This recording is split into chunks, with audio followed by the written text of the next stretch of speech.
ये कहानी एक ऐसे पोस्टमास्टर की है जिसकी एक नए गांव में की गई एक छोटी सी गलती दहाइयों पुरानी एक ऐसी बुराई को दोबारा जगा देती है जिसका नाम लेने से भी लोग डरते थे। जरा सोचिए, क्या हो अगर एक अनजाने में उठाया गया कदम, एक जरा सी भूल पूरे गांव को तबाही के दहाने पर ला खड़ा करे। आइए आज इसी सवाल के गिर्द बुनी एक दास्तान को खोलते हैं। तो कहानी का आगाज होता है नए पोस्टमास्टर गिरधारी से। वो एक अनजान धुंध में लपटे गांव में पहुंचा है। रात का पहला पहर है और उसे बस अपने रात के खाने के लिए थोड़े से चावल चाहिए। बस इतनी सी बात थी। घरधारी अपनी बीवी को घर पर छोड़कर इस अनजान सुनसान गांव की गलियों में निकल पड़ता है। दूर से आती ट्रेन की सीटी की आवाज उस गहरी खामोशी को चीरती हुई माहौल को मजीद खौफनाक बना रही थी। उसे क्या मालूम था कि इतनी रात गए कोई दुकान खुली भी होगी या नहीं। और फिर इस घप अंधेरे में उम्मीद की एक किरण की तरह उसे एक लालटेन की पीली रोशनी नजर आती है। ये एक पुरानी सी दुकान थी जहां एक बूढ़ा शख्स बैठा था, जिसके चेहरे पर एक अजीब सी जरूरत से ज्यादा मीठी मुस्कुराहट थी। दुकान में दाखिल होते ही गिरधारी की नज़र बिल्कुल बीच में रखी एक पुरानी कालक लगी मिट्टी की हांडी पर पड़ती है। उसका वहां रखा होना किसी पहेली की तरह था, जैसे वो बस किसी का इंतजार कर रही हो। दुकानदार, जिसका नाम कालीचरण था, एक बहुत ही अजीब दरखास्त करता है। वो कहता है कि भाई, मेरी नज़र कमज़ोर है, इसलिए गिरधारी इस हांडी को अपने पैर से रास्ते से हटा दे। मासूमियत और रहमदिली अक्सर हमें वो काम करने पर मजबूर कर देते हैं जिनके नताइज से हम बिल्कुल बेखबर होते हैं। गिरधारी मदद के इरादे से जैसे ही अपना पैर हांडी से लगाता है, वो एक आवाज के साथ लुढ़क कर टूट जाती है। एक छोटी सी गलती, एक लम्हे की भूल, और बस टूटी हुई हांडी के टुकड़ों के बीच दो सूखी हड्डियां और कुछ मुरझाए हुए फूल नजर आते हैं। लेकिन इससे भी ज्यादा खौफनाक वो सड़ी हुई बदबू थी जो अचानक हवा में फैल गई, जैसे 20 साल से कैद कोई चीज आखिरकार आजाद हो गई हो। अगली सुबह का सूरज गांव के लिए सिर्फ रोशनी नहीं, बल्कि एक इंतहाई खौफनाक सच्चाई भी लेकर आता है। अब गिरधारी को उस रात वाले दुकानदार की असल हकीकत मालूम होने वाली थी। धरधारी का पड़ोसी उसे गांव का वो तारीख राज बताता है जिसे सब भूलना चाहते थे। वो समझाता है कि कालीचरण कोई आम दुकानदार नहीं था, बल्कि एक तांत्रिक था जो बच्चों की बलि देता था।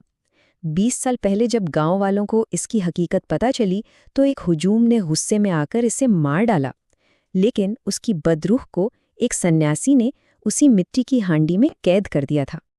और फिर सबसे खौफनाक खबर सामने आती है। गुज़िश्ता रात कालीचरण की रूह ने एक गांव वाले को ये पैगाम दिया था, मतलब साफ था, वो आज़ाद हो चुका है और अब वो बदला लेने के लिए वापस आया है। ये सुनते ही गिरधारी के पैरों तले से जमीन निकल जाती है। उसे समझ आ जाता है कि कालीचरण ने अपनी मीठी मुस्कुराहट के पीछे छुपे जाल में उसे फंसा लिया और अपनी आज़ादी के लिए उसे इस्तेमाल किया। यहाँ से कहानी सिर्फ खौफ की नहीं रहती, बल्कि ये कफ़ारे और हिम्मत की बन जाती है। अपनी गलती के बोझ तले दबा गिरधारी फैसला करता है कि वो भागेगा नहीं, बल्कि इस बुराई का सामना करेगा। गिरधारी शर्मिंदगी और खौफ के बावजूद हिम्मत करके सन्यासी और गांव वालों को सारी हकीकत बता देता है। वो इस खतरे की पूरी जिम्मेदारी कबूल करता है जो उसकी वजह से पूरे गांव पर मंडला रहा था, और ये जिम्मेदारी कबूल करना ही निजात की तरफ पहला कदम था। सब कुछ सुनने के बाद बूढ़ा सन्यासी संजीदगी से ऐलान करता है कि तकदीर ने ये बोझ गिरधारी के कंधों पर डाला है। चूंकि उसी ने रूह को आज़ाद किया है, तो उसे दोबारा कैद करने में मदद भी उसी को करनी होगी। तो सन्यासी अम्मास की अंधेरी रात के लिए एक बहुत खतरनाक मंसूबा बनाता है। पहला कदम, गिरधारी को अकेले दुकान में जाकर कालीचरण को बातों में उलझाना होगा। उसी दौरान सन्यासी दुकान के गिर्द एक हिफाजती दायरा बनाएगा, और जैसे ही सन्यासी इशारा देगा, गिरधारी को एक लम्हा ज़ाया किए बगैर फौरन बाहर कूदना होगा। अब कहानी अपने उरूज पर पहुंचती है।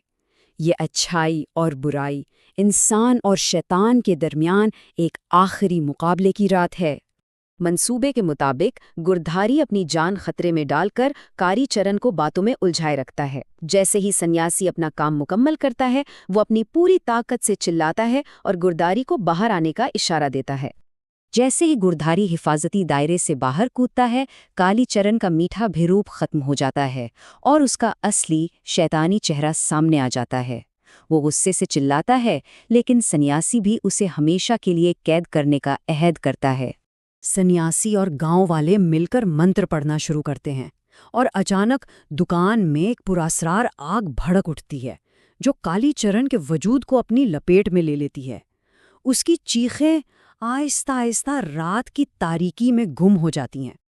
आग बुझने के बाद सन्यासी एक नई मिट्टी की हांडी में कालीचरण की बाकियात को कुछ दूसरी चीज़ों के साथ रखकर ज़मीन में दफन कर देता है और इसके ऊपर बरगद का एक पौधा लगा दिया जाता है, जो वक्त के साथ एक ताकतवर दरख्त बनकर इसकी रूह पर हमेशा पहरा देगा।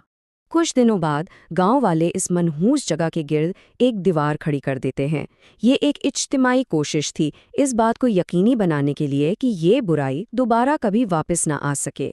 गांव तो बच गया, लेकिन ये सवाल बाकी रह जाता है कि क्या ऐसी ताकतों को हमेशा के लिए कैद किया जा सकता है, या वक्त हर जख्म की तरह हर बंधन को भी कमज़ोर कर देता है।